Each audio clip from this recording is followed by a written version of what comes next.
जैसे जैसे चुनाव नज़दीक आते जा रहे हैं वैसे वैसे ही राजनीतिक दलों के साथ साथ जनता ने भी अपने स्तर पर तैयारियां करना शुरू कर दी हैं। और हर जगह, चाहे से वो राजनीतिक गलियारा हो या फिर जनता का दरबार हो, हर जगह एक ही चर्चा है कि इस बार किसको वोट दे, क्योंकि जनता सिर्फ काम करने वाले को वोट देना चाहती है।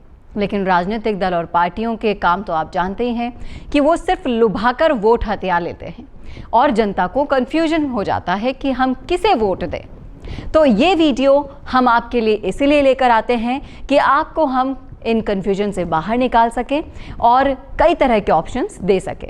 आज की इस वीडियो में हम बात करने वाले हैं जिस सब्जेक्ट पर, वो है पार्टियों के पास अपने अपने वोट बैंक होते हैं और वोट बैंक के वोटर्स अलग अलग निर्वाचन क्षेत्रों में फैले होते हैं। तो वोट बैंक को ही साधने के लिए सिर्फ वोट मिलते हैं।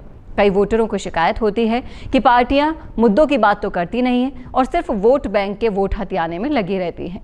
तो क्या है इसके ऑप्शन, बताएंगे आपको इस वीडियो में, इसलिए इस वीडियो को लास्ट तक जरूर देखिएगा।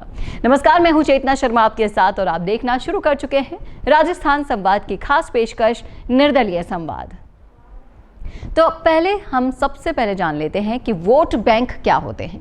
तो वोट बैंक एक ऐसा समूह होता है जिसमें वोटर्स होते हैं और ये वोटर अलग अलग निर्वाचन क्षेत्रों में फैले होते हैं। वोट बैंक के सदस्य विभिन्न निर्वाचन क्षेत्रों के होते हैं और वोट बैंक को ही साधने से पार्टियों को बड़ी संख्या में वोट मिल जाते हैं।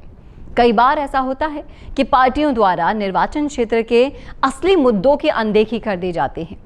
यहाँ तक कि वोटर्स को ये भी लगता है कि पार्टियां अक्सर उनके निर्वाचन क्षेत्रों को नज़रअंदाज कर देती हैं जब उन्हें वोट चाहिए होते हैं। तो निर्दलीय उम्मीदवारों की बात करें तो ये सवाल और भी महत्वपूर्ण हो जाता है, क्योंकि वो अपने निर्वाचन क्षेत्र के ही वोट लेते हैं।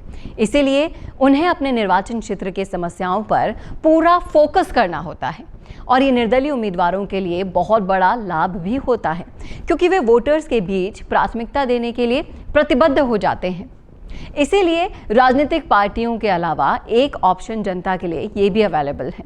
निर्दलीय उम्मीदवार वही उम्मीदवार होते हैं जो किसी भी पार्टी से जुड़े नहीं होते और वो अपने निर्वाचन क्षेत्र के ही वोट पाते हैं।